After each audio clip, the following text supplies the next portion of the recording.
titulado esta charla, vamos a platicar sobre un mural de Juan O'Gorman que se encuentra en la terminal número 1 de este aeropuerto y que lleva por título La conquista del aire por el hombre. Pero primero que nada, yo quisiera platicarles brevemente quién era Juan O'Gorman. Aquí tenemos una fotografía de Juan O'Gorman, más o menos a los 26 años de edad. Él nació en Coyoacán, pero no en la alcaldía de Coyoacán, sino en el pueblo de Coyoacán. Nació en 1905. Su papá era irlandés, un ingeniero que había trabajado en minas en Pachuca y en Guanajuato. Y su mamá, también de origen inglés, pero que llevaba ya mucho tiempo viviendo en México. Él, desde muy chico, había manifestado mucho interés en el arte. De hecho, desde muy joven él comienza a pintar. Su gran pasión es la pintura.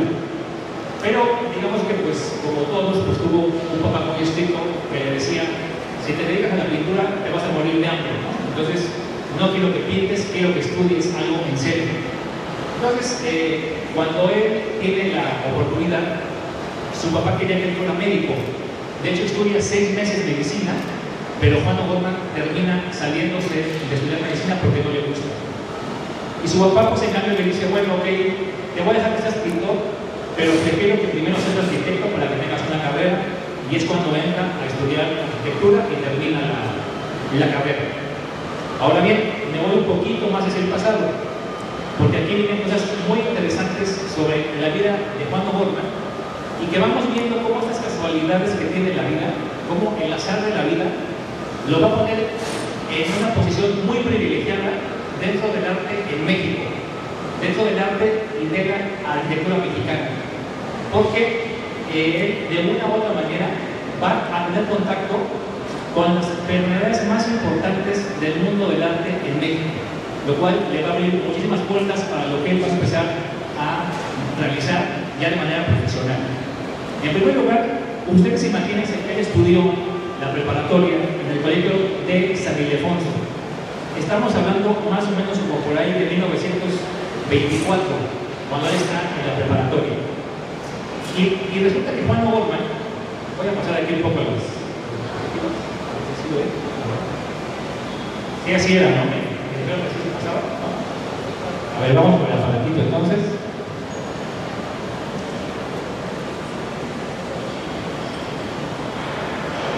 Bueno, aquí vemos a Juan O'Gorman ya un poco más maduro.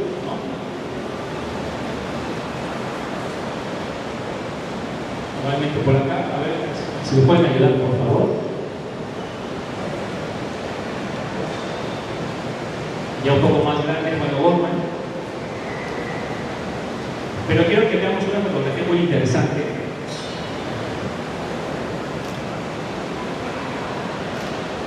Ahora me regreso para acá. Porque Juan O'Gorman, cuando fue a la preparatoria en San Ildefonso, fue compañero de Frida Kahlo. Ellos se conocieron. Fueron muy amigos. Había una amistad muy fuerte entre Frida Kahlo y Juan O'Gorman. Y siempre hubo una gran admiración entre ambos. ¿Por qué es importante que Juan O'Gorman haya conocido en la preparatoria a Frida Kahlo? Porque Frida Kahlo, cuando estaba en la preparatoria, según cuentan, había un pintor que estaba pintando una serie de murales en San Ildefonso y después en el Palacio Nacional, y ese señor se llamaba Diego Rivera. Aquí está. Entonces Frida se enamora de Diego Rivera, Diego Rivera se enamora de Frida y posteriormente se casan. Ahora bien, me voy a regresar otra vez. Quiero que vean esta casa.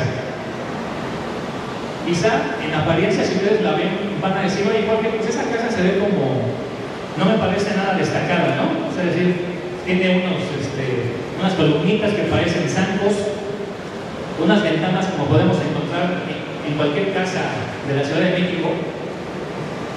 Pero curiosamente, esta es la primera casa que Juan O'Gorman proyecta ya siendo arquitecto. ¿Dónde está esta casa que se puede visitar? Está en Altavista, en San Ángel, justo a un lado de donde se encuentra la casa estudio Diego Rivera y Frida Kahlo. La importancia de esta construcción, en apariencia tan simple, es que se trata de la primera casa funcionalista que se construyó en la Ciudad de México. ¿Qué quiero decir con funcionalista? Ustedes imagínense el Palacio de Bellas Artes. Vamos a pensar en Bellas Artes, que todos lo ubican. Está hecho de mármol, con un montón de molduras, esculturas. Es muy bonito. Pero imagínense cuánto costaría construir un Palacio de Bellas Artes. Pues cuesta muchísimo dinero.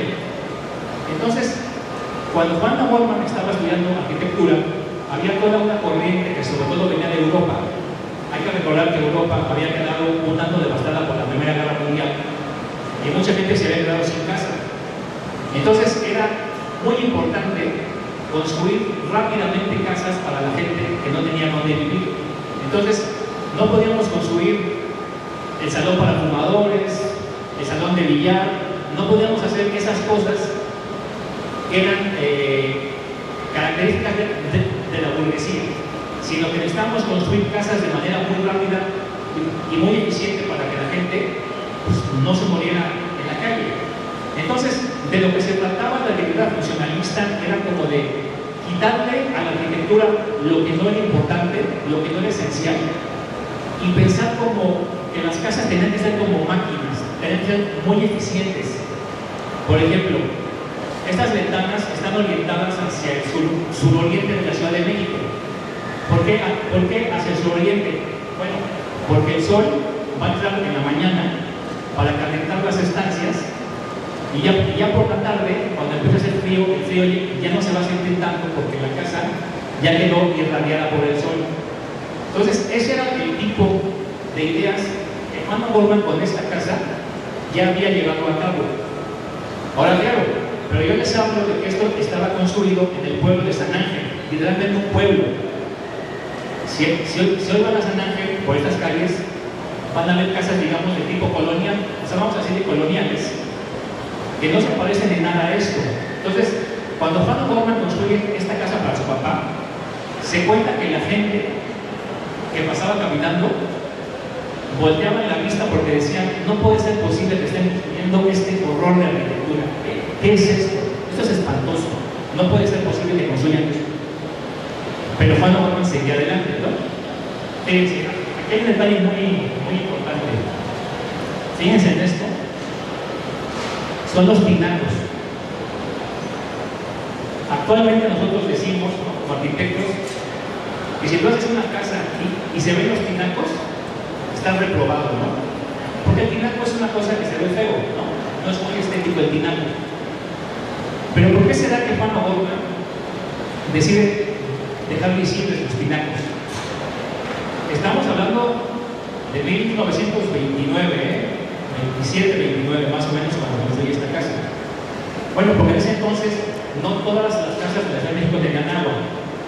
Entonces, si yo dejaba a la vista los tinacos, estaba diciendo que esta casa tenía agua potable. En ese momento era un servicio que no estaba disponible en toda la ciudad. Y entonces, aquí no se alcanza a ver muy bien.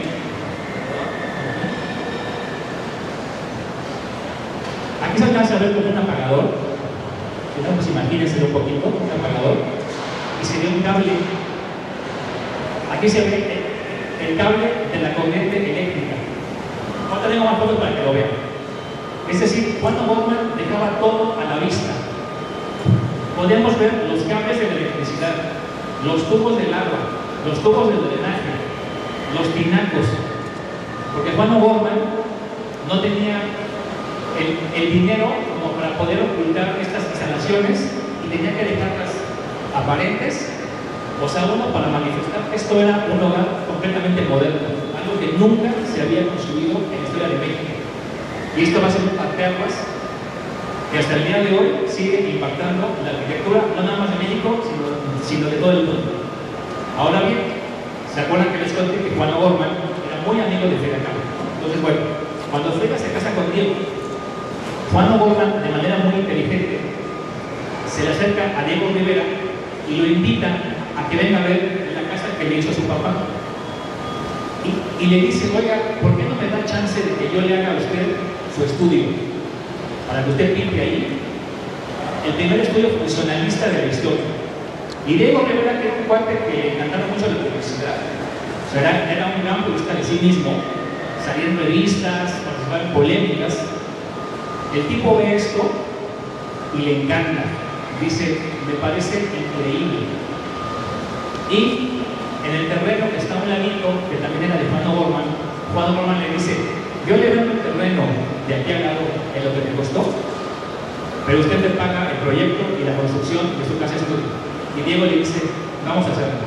Yo lo hago. Y aquí está una parte de la casa estudio, pero lo vamos a ver. Aquí están los dos. Y aquí está la famosísima casa estudio Diego Rivera.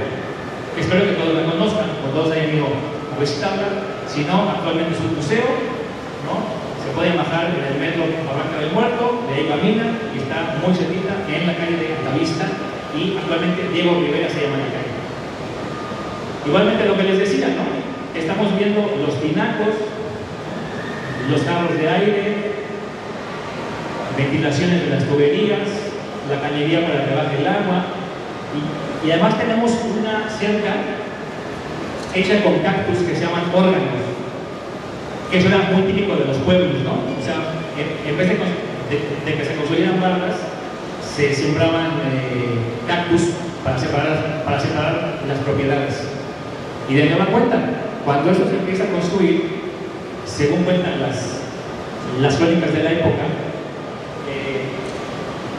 la gente que vivía en los alrededores vivía horrorizada viendo cómo se estaba,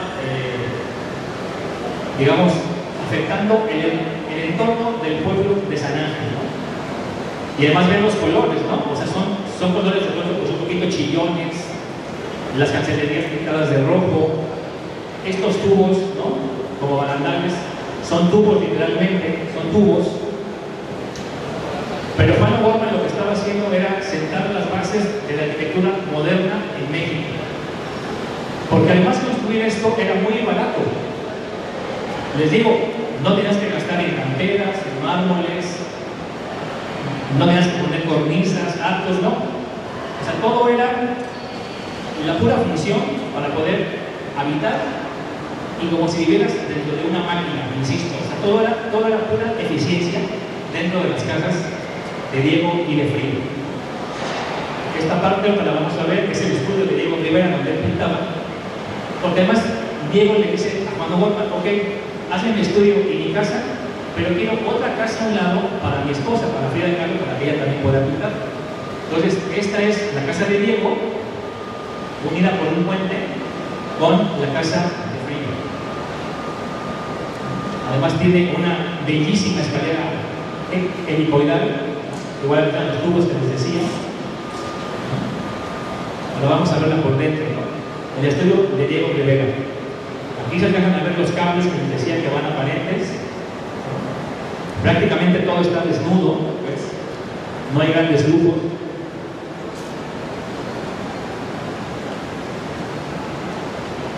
Y además vean cómo Juan O'Gorman, estas ventanas están orientadas hacia el norte, y que si bien hacia el norte, si yo abro una ventana hacia el norte, me va a dar frío porque por el norte nunca pasa el sol, ¿no? En su traslación. Pero para un pintor es muy importante tener la luz del norte porque no le da sombra y te permite tener una luz muy homogénea para que puedas pintar. Entonces, fíjense cómo parecen detalles como muy simples, muy tontos, pero que están aplicados en la arquitectura para que un pintor pueda llevar a cabo su trabajo.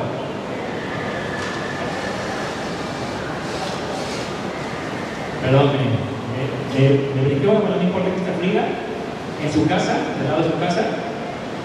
De aquel lado está la de Diego Rivera, que están los tinacos, ¿no? Está ahí posando en su casa.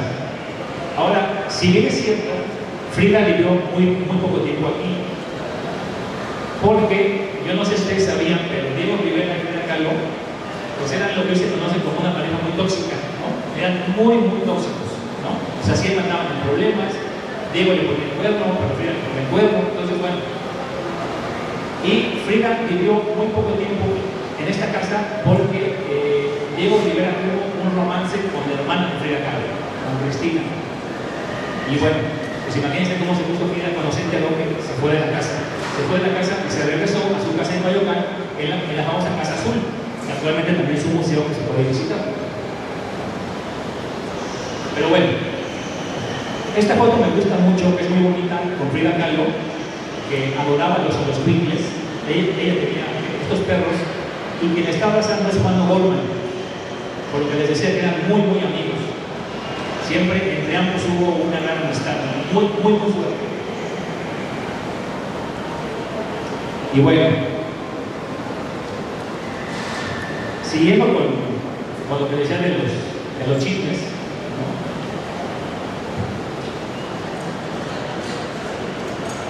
Tenemos este gran mural llamado La conquista del aire por el hombre. Porque bueno, después de que Juan O'Gorman proyecta la casa estudio de Diego Rivera y Frida Kahlo, digamos que el escándalo le funcionó para muchísimas cosas. Diego Rivera lo presenta con el secretario Narciso Bassols. Narciso Bassols fue secretario de Educación Pública. Y Juan O'Gorman le explica que la arquitectura funcionalista es capaz de permitirle al Estado no gastar tanto en escuelas públicas. Ustedes imagínense la época, la revolución acaba de terminar.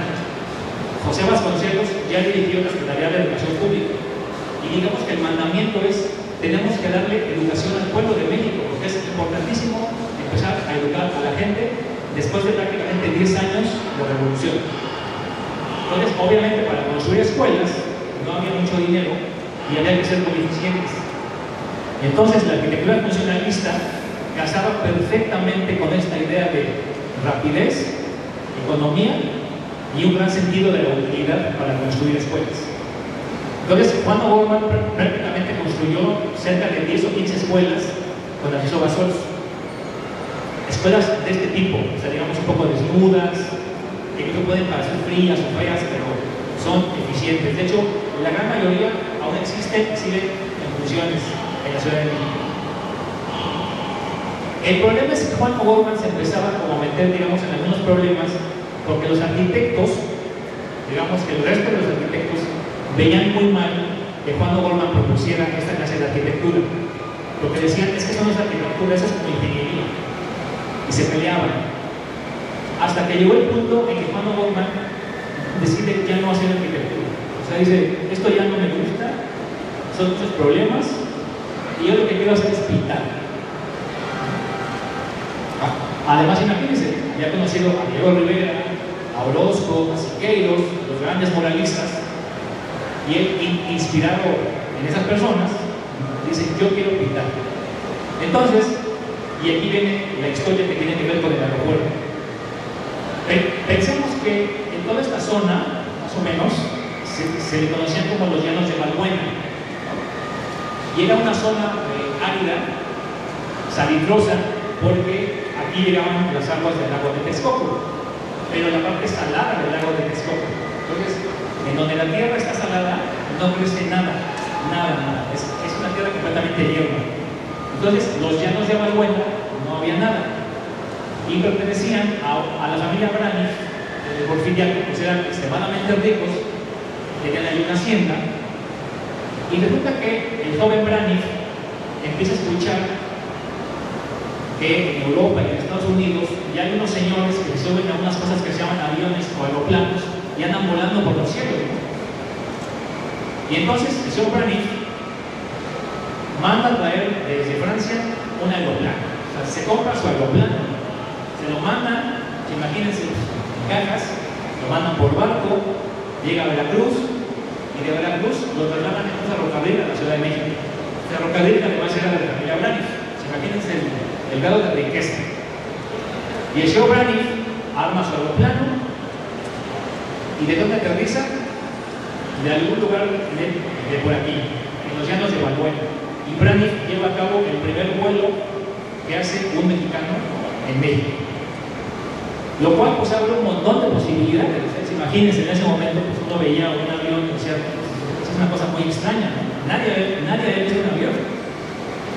Pero desde luego, esto cobraba ya pues una dimensión muy importante por todo lo que implicaba, ¿no? Transportación, etc. Pues bueno, ustedes imagínense entonces que con Lázaro Cárdenas se construye, digamos, la primera terminal aérea o el aeropuerto central. Aquí es donde estamos, aquí cerquita de donde estamos. Estuvo ese primer aeropuerto central. Entonces, mientras se está construyendo, el secretario de Comunicaciones y Transportes de la época era el general Mújica, quien además era posible candidato a la presidencia para suceder a Lázaro Cárdenas. Y entonces Juan O'Gorman se le acerca, porque además el arquitecto de este primer aeropuertito, que era muy chiquito, muy pintoresco, digamos, muy de la época, que es un aeropuerto a finales de los años 30, 28. El proyecto era de un arquitecto que se llamaba Fernando Puga. Pues Fernando Puga era muy amigo de Juan O'Gorman. Entonces Puga le dice, oye, se me ocurre que pinto un mural para ese nuevo aeropuerto. Y O'Gorman dice, claro, yo lo pinto. Se presenta con el general Mújica, le presenta un boceto y el general le dice, vamos a hacerlo. Y le dice, lo van a pagar las empresas de aerotransporte que ya existían, entre ellas la Compañía Mexicana de Aviación, que son quienes ponen el dinero para que se haga el mural. Entonces ya, Juan O'Gorman, imagínenselo, arriba de unos andamios, empieza a pintar el mural. Además, es un mural muy extenso.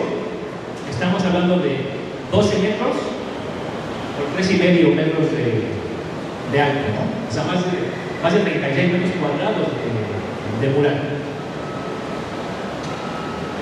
Sin embargo, Juan O'Gorman, pues en estas ideas que de pronto tienen los artistas, dice, bueno, pero es que además del mural va a tener otro tablero de este lado y otro de este lado.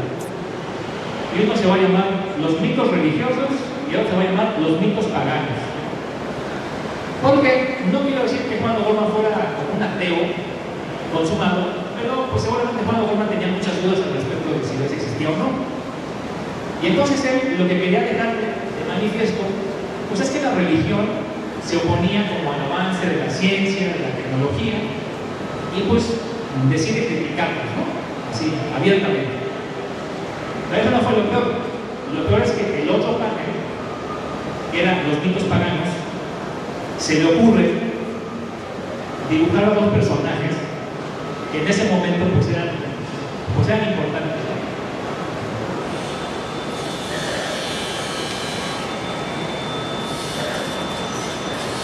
Perdón,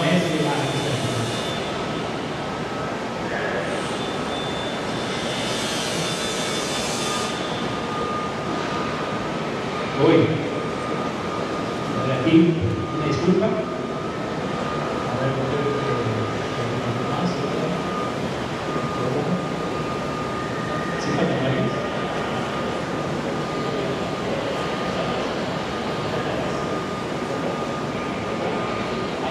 Ahí, por favor, gracias.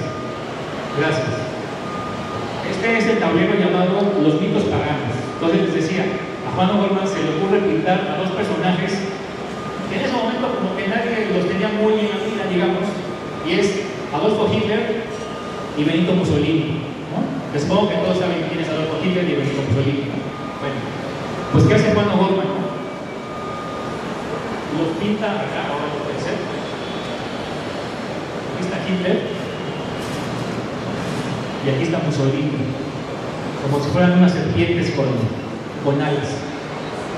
Ahora, aquí todavía no comenzaba la Segunda Guerra Mundial, pero ya Juan O'Gorman ya sabía que esos dos señores representaban algo en la humanidad que iba a acabar muy mal. Entonces él pinta a Hitler y a Mussolini como si fueran unas serpientes aladas. Y esto no saben el problema que provocó. O sea, fue un verdadero escándalo. ¿Por qué lean ustedes si Hitler y Mussolini serán malos? Bueno, hay que tomar en cuenta los contextos históricos. Recuerden que la explotación petrolera ocurre en marzo de 1938. En marzo. O'Gorman ya está pintando el mural hacia finales de marzo. Ya hizo los tableros estos de bodega. Este tablero ya lo pintó. El problema es que la explotación petrolera genera una serie de de problemas, entre ellos el más importante, que Estados Unidos exige una muy fuerte indemnización por las empresas que le fueron expropiadas. Entonces, a México, ni Inglaterra ni Estados Unidos le compran petróleo. Hay un embargo petrolero contra México. Pero ¿qué país sí le está comprando petróleo a México? La Alemania de Adolfo Hitler. Entonces, Lázaro Cárdenas no se puede permitir que por un mural del loco de Juan Goldman, Alemania nos vaya a dejar de comprar petróleo, porque entonces sí, no va a haber manera de pagarle a los Estados Unidos. Y le dicen, lo tienes que quitar. Los dos tableros, tanto este como el otro. Y Juan Goldman dice, no lo quito. Oiga, pero maestro, no lo quito. Yo les dije que lo iba a quitar, ustedes aceptaron y lo voy a dejar así. Yo le digo, viene el escándalo. Juan Goldman se ampara hasta que hay un día en que ya no lo dejan entrar al aeropuerto, y a pesar del amparo de una carta de Diego Rivera a Lázaro Cárdenas, un buen día llegan unos trabajadores y con cincel y martillo destruyen tanto este como el otro, la otra parte, o sea, no el mural completo, nada más los dos extremos que les había practicado. Es lo que se destruye. A pesar de... Ahora, claro, no crean que esto es único en el mundo. A todos los artistas les han destruido siempre algo. A Diego Rivera, Rockefeller le destruyó un mural en el centro Rockefeller. O sea, es decir, eran épocas en las que había mucha polarización, pues, y aquí pues no fue la excepción. Ahora bien, lo más curioso de todo es que a raíz de esto, si bien el mural permanece ahí, el mural de Goldman, lo que va a ocurrir es que viene una nueva remodelación del aeropuerto. Y piensen que, miren, aquí se ven como unas divisiones, ¿lo ven aquí? Esas divisiones es porque el mural está pintado sobre masonite. El masonite es una especie de madera preparada que usan los artistas. Entonces, está hecho en tableros de tal manera que eso se puede desmontar y se puede guardar. Entonces, cuando van a hacer el nuevo aeropuerto, que ya va a inaugurar Miguel Alemán, esto se manda a guardar en lo que hacían en el nuevo aeropuerto. Pero en lo que hacían en el nuevo aeropuerto, y dado que Juan Goldman, pues como que no había quedado muy bien a todo el mundo, Juan Goldman cuenta en su autobiografía que alguien ordenó guardar el mural en una bodega de Bellas Artes. No sé si se refiere al Palacio de Bellas Artes o a algún lugar del Instituto de Bellas Artes, donde queda guardado, pero Goldman decía, es que en esa bodega guardan los trapeadores, las cubetas, entonces la gente echa agua, entonces mi mural se está echando a perder en esa bodega donde la tienen guardada. Pero así pasó muchísimos años. Pues imagínense, al grado de que cuando Adolfo López Mateos llega a ser presidente de México, un día Goldman se encuentra con el presidente Adolfo López Mateos y Goldman le reclama, dice, señor presidente, mi mural lo tiene en una bodega donde echan agua, se está echando a perder, y cuentan que Adolfo López Mateos de inmediato le pidió al arquitecto Pedro Ramírez Vázquez que se encargara de ver qué estaba pasando con ese mural, que lo sacaran, que se lo entregaran a Juan Goldman para que lo pudieran arreglar, porque pues imagínense, guardado, la humedad. Y Goldman cuenta que tuvo pues, prácticamente que repararlo, porque estaba en muy malas condiciones. Y entonces, el mural, durante muchos años, no estuvo en el aeropuerto. En este aeropuerto, bueno, en la terminal número 1, no estuvo ahí, sino que estuvo en el castillo de Chapultepec. Ahí estuvo exhibido. Porque le preguntaron a Goldman, oiga, ¿dónde quiere que lo ponga? Y entonces dieron la orden de que lo pusieran en el castillo de Chapultepec, donde estuvo durante un tiempo. Y no será hasta 1978, hasta el 78, que el presidente José López Portillo es que por fin lo trae de vuelta a este aeropuerto, la terminal número 1, en donde se encuentra actualmente.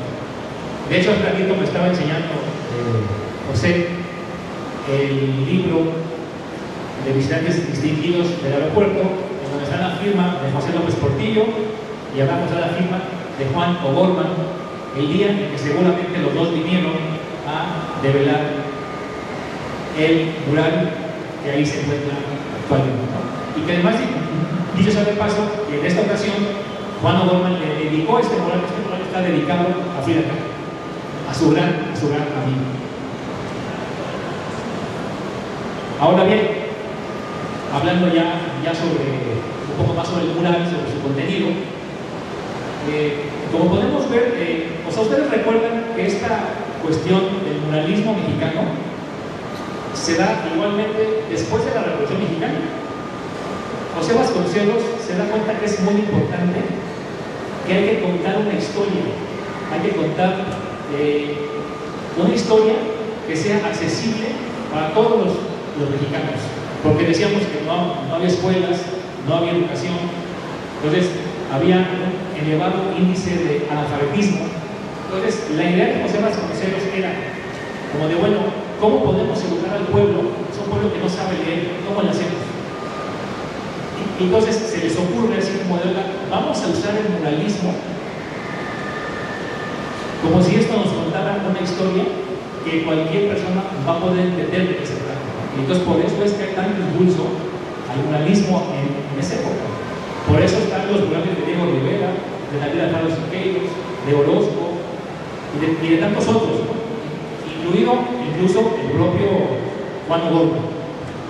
Entonces, bueno, aquí Juan O'Gorman lo que empieza a hacer pues es, a ver, déjenme ver si la máquina no me traiciona.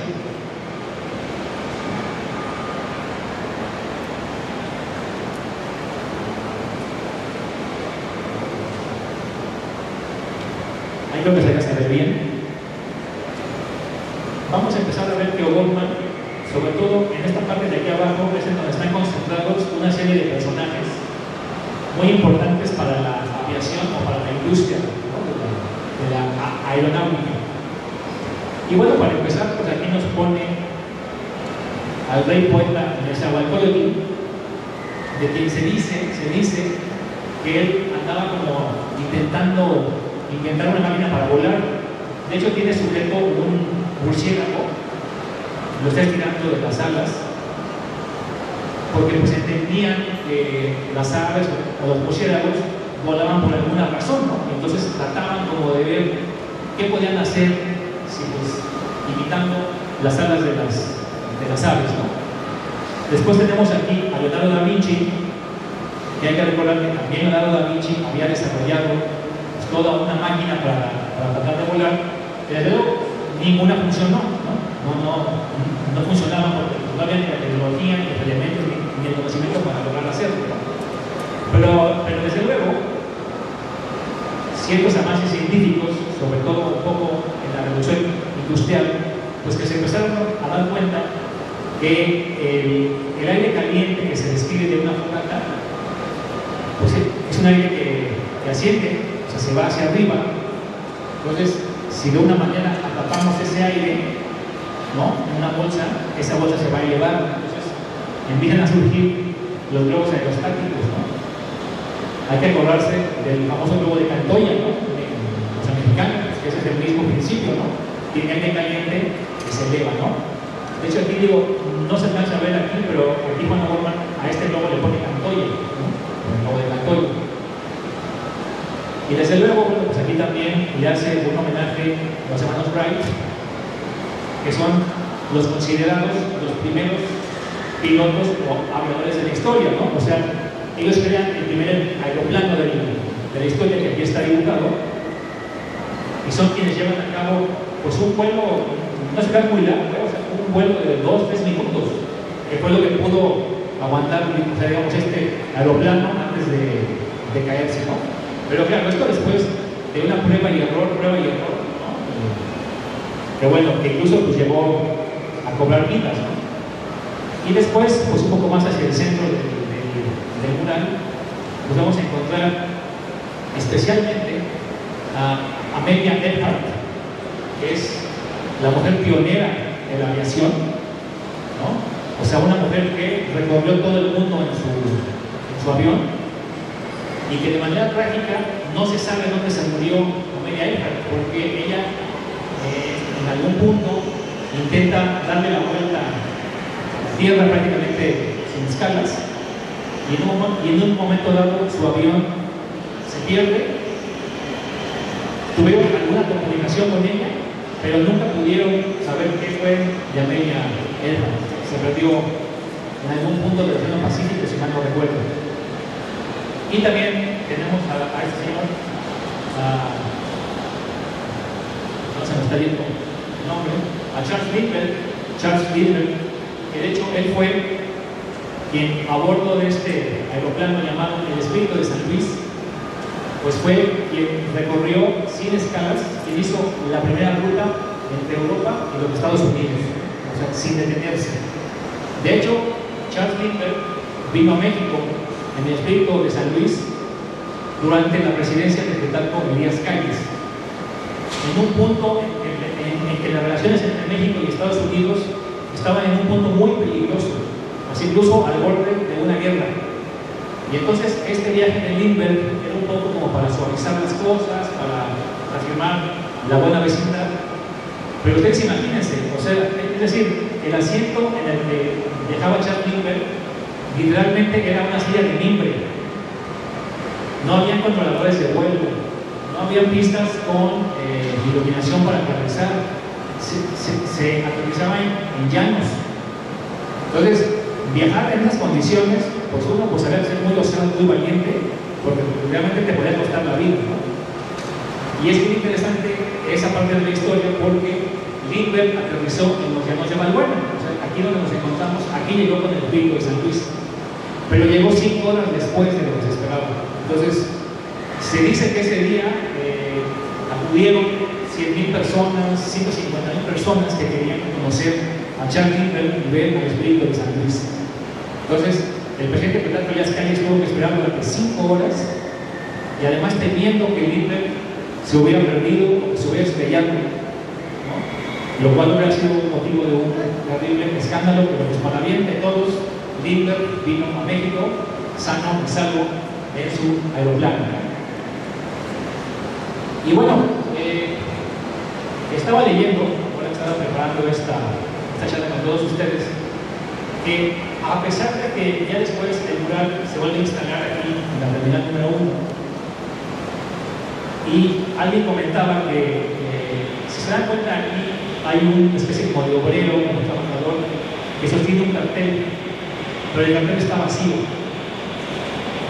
Y es que ahí también, de toda cuenta, no le permitieron a O'Gorman dejar una leyenda que estaba ahí escrita y que era una frase de Carlos Marx y de Federico Engels, en el sentido de que el futuro de la tierra y del mundo estaba en manos de los trabajadores. Pero no le permitieron a O'Gorman que dejara, digamos, pues, un mensaje comunista, porque pues, no era posible, ¿no? Entonces, quien cuenta esta parte de la historia decía que, pues, a pesar del tiempo transcurrido, de que ya habían pasado muchos años, de todas maneras Juan O'Gorman siguió siendo un poco víctima de la censura, ¿no? de cualquier época, ¿no?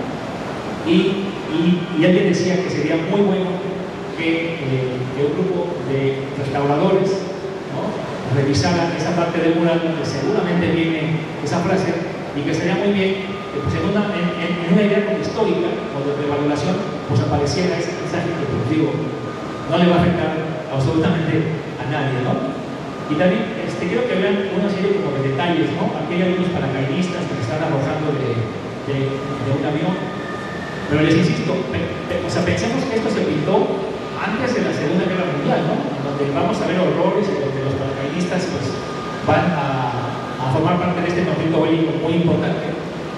Y entonces, como pueden ver, pues sí hay toda una visión, ¿no? de Juan O'Gorman, que ya les había platicado que él, antes de la Segunda Guerra Mundial, estaba criticando tanto a Hitler como a Mussolini, ¿no? O sea, él ya se había dado cuenta lo que iba a ocurrir con sus personajes, y por eso es que los denuncia de esta manera, ¿no? Aunque bueno, ya sabemos que terminaron destruyendo esas partes del mural de Juan O'Gorman. Pero bueno, es una gran satisfacción saber que este mural se encuentra otra vez aquí en el aeropuerto. Esperemos que aquí siga y sobre todo que, pues, que estas charlas sirvan para que cuando ustedes salgan por la terminal número 1 se tomen el tiempo para buscarlo, para apreciar sus detalles y sobre todo para que revaloremos al gran Juan Oborno, ¿no? Porque además, y digo, ya para terminar, tomar el controlito, ya para terminar, ya les había yo dicho que Juan O'Gorman se dedicó a la pintura. De hecho, este es el mural de la historia de Michoacán, que está pintado en una biblioteca pública en Pátzcuaro, Michoacán, ¿no? De nueva cuenta, pues vean, ¿no? Está contando como la historia de Michoacán a través del muralismo. Pues es un mural gigantesco, o sea, tiene más de 36 metros de altura, o sea, es una cosa bárbara, ¿no? Si van al castillo de Chapultepec, se van a encontrar con este mural alusivo a la independencia de México, donde vamos a ver a todos los personajes que participaron en la independencia, desde luego Arturo Hidalgo, Allende, la corregidora, ¿no? Etcétera, Morelos, está la corregidora. Y por último,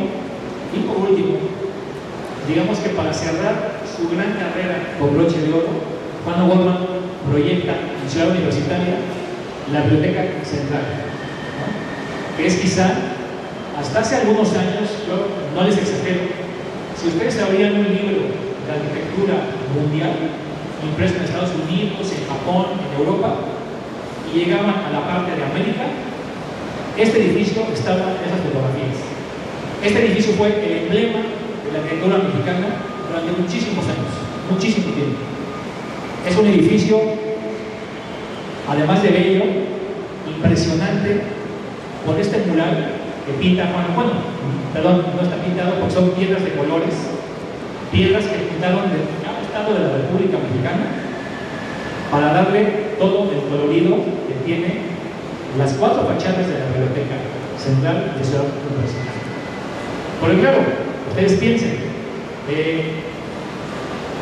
y volvemos al tema de la arquitectura funcionalista, el análisis racional de la arquitectura. Para los libros, lo más peligroso para un libro es la luz, porque si le da la luz a un libro, con el tiempo se va a empezar como a decolorar, las hojas se van a secar, hasta que llegue un punto en que ese papel se va a romper y el libro ya no sirve. Entonces los libros tienen que estar resguardados, que no les den la luz. Por eso es que este edificio está completamente cerrado, si lo ven, o sea, prácticamente no tiene ventanas, nada más tiene una serie de ventanitas y por aquí se ven algunas. Entonces necesitamos, ¿no? Juan O'Gorman necesitaba un edificio en donde no entrara la luz para que los libros estuvieran ahí almacenados. Y entonces este hombre, una genialidad, se le ocurre decir, vamos a forrar de piedras de colores los 4 costados de la biblioteca. Y claro, este hombre siempre fue polémico, porque en ese momento, cuando se está construyendo esto, pues hubo gente que siempre se ha pensado como, pero sí se verá bonito cuando esté terminado. No se verá como una China poblana, porque así decía, o sea, va a parecer China poblana el edificio. Pero, pues bueno, ustedes díganme si no es hermoso este edificio, ¿no? La sala de lectura aquí abajo.